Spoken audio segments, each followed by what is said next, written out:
Herrera, and today I'll be speaking about music programs in K-12 education. I believe that mandatory involvement in basic music programs throughout K-12 grades will prove beneficial to students over time. After a brief explanation about the type of music program we're talking about, I will cover 1, how students who are musically literate can improve their individual academic performance, 2, how music will aid in mental health and those in IEPs, and 3, how music education will allow students to be more culturally aware in a positive way. So to start off, most of us know that in school, at least before college, we were required to take a certain amount of classes, music being part of that, at least for most schools. But unfortunately, that's not the case for everyone because when budget cuts happen, the arts are usually affected first. So I'm sure a lot of you have also heard that saying that if your baby listens to classical music or Mozart, it makes them smarter. They're not too far off in reality. If we were to implement a basic music program in K-12 education in the form of a music literacy class, many students would benefit. Now, as a music education major, I've had the opportunity to work with students already firsthand, and I understand that not all kids are so inclined to want to perform. When we think about being involved in music, most things that come to mind are choir, band, orchestra groups, where performance is a big part of the class. The music literacy class I'm talking about would entail that students learn to read music through the Kodai method of teaching. As part of the Kodai method of teaching, as stated by the Organization of American Kodai Educators, it's a comprehensive program to train basic musical skills and teach the reading and writing of music. This utilizes the one instrument majority of people have, their voice, and the class would not require students to perform. So exactly how can music help a student academically? Well, learning is said to increase spatial temporal reasoning, leading to better results in subjects like math and science.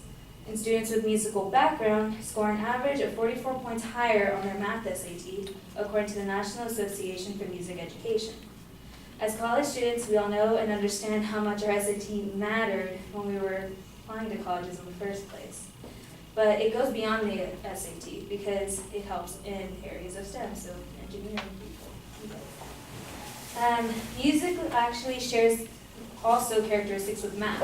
Like with math, music requires an understanding of rules, logic, and abstract thinking.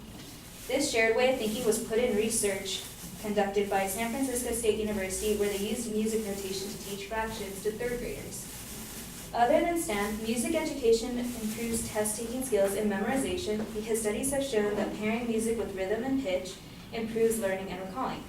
If you need an example, even in the manner we first learned the alphabets or our times tables were all through song. As for subjects like English, where reading comprehension is such an important part of education from a young age, music education, which involves singing, helps stimulate auditory discrimination.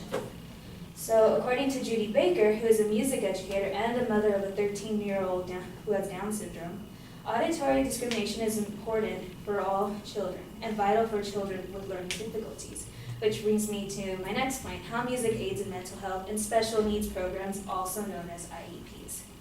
While it is currently a norm to have music as part of curriculum for students with special needs, I believe it is not so far as a leap to think it can help those of our students who are not as in need of those programs as well. According to researchers, music has been proven to help with mood and behavior. According to the National Association for Music Educators, it states that students who are involved in music also tend to have higher self-esteem and are better at coping with anxiety. I also know firsthand, as voice is my area of study in music, how learning music through the Kodai method and singing on a regular basis engages in tactile, kinesthetic, auditory, and visual systems. So hearing, feeling, your senses, all of that. These systems are also used on a regular basis in your daily lives, just by existing and living and observing the world around you. Through music, you can use more of your brain, since it includes flexing each one of these systems. Besides benefits in the classroom and in health, learning music will allow students to be more culturally aware in a positive way. We are living in a time where information and connectivity to the world is at our fingertips, especially these days our society is no longer a stranger to the dark sides of this world. And it seems that the most we hear is always negative, ranging from poverty to national disasters to terrorist activity. Music has been around for just as long as all these things, especially through choral music, Many ideas have been conveyed from a country's history to significant events that impacted the world. For our students, my hope is that they would be able to learn and be interested about cultures around them through music and receive more than what they see on the news and social media.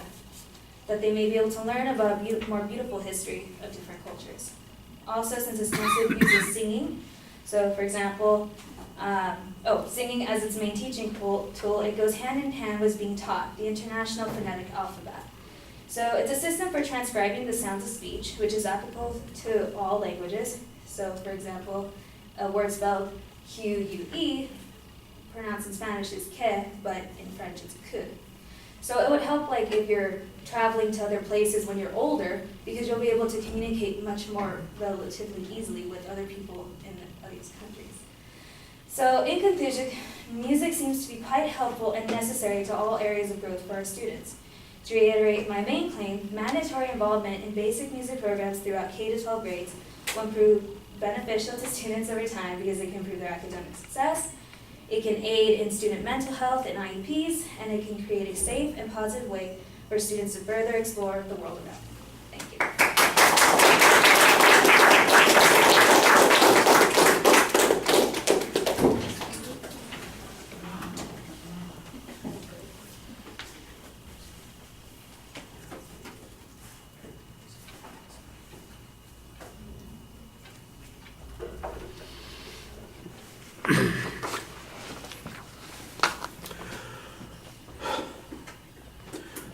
All right, the proposition's clearly identified, and you do the same thing that a lot of people have done at the beginning and in the body of the speech. You phrase them as if it's an informative speech. Well, here's how it would work. Here's how something's going to happen. Here's how this, as opposed to making the declarative statement that it will produce this particular kind of effect.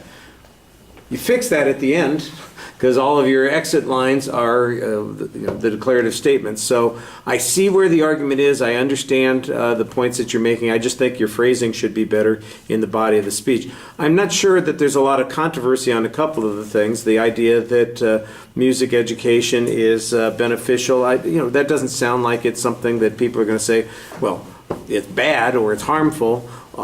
There might be some question about how significant the effect is on some of the things that you're talking about.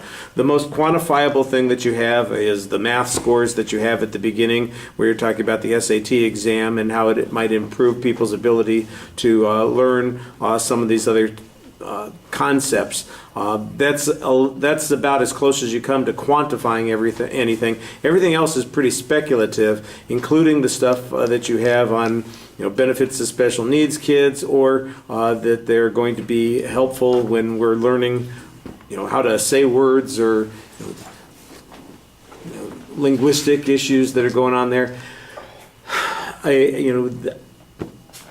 The fact that music might have an impact on those things, I don't know how important that is, how significant it is. The fact that in Spanish you say it one way and in French you say it another way, and music is going to teach you the difference between the two. Well, you just taught me the difference between the two, and I didn't learn any music in that process, so why is music essential to doing that sort of thing? I think that that's just kind of an esoteric advantage that's going on here, not something that is substantive. I thought that you presented some good information on supporting your points. Like I said, the statistical data that you had early on was helpful. I wish there had been more of that along the way. There's a lot of testimony evidence about the advantages of learning music and understanding it. You mentioned the particular teaching technique. I'm looking for, since you mentioned a specific teaching technique, I was looking for research that is specific to that teaching technique. So where's the data that says that students who use this technique are higher performing, that they graduate faster, that they have more success in life, that they understand other languages better, that they have a cultural appreciation? I mean, I'm just looking for any kind of data that supports those, and we've got some very abstract information that's given in support of those points. All right, thank you.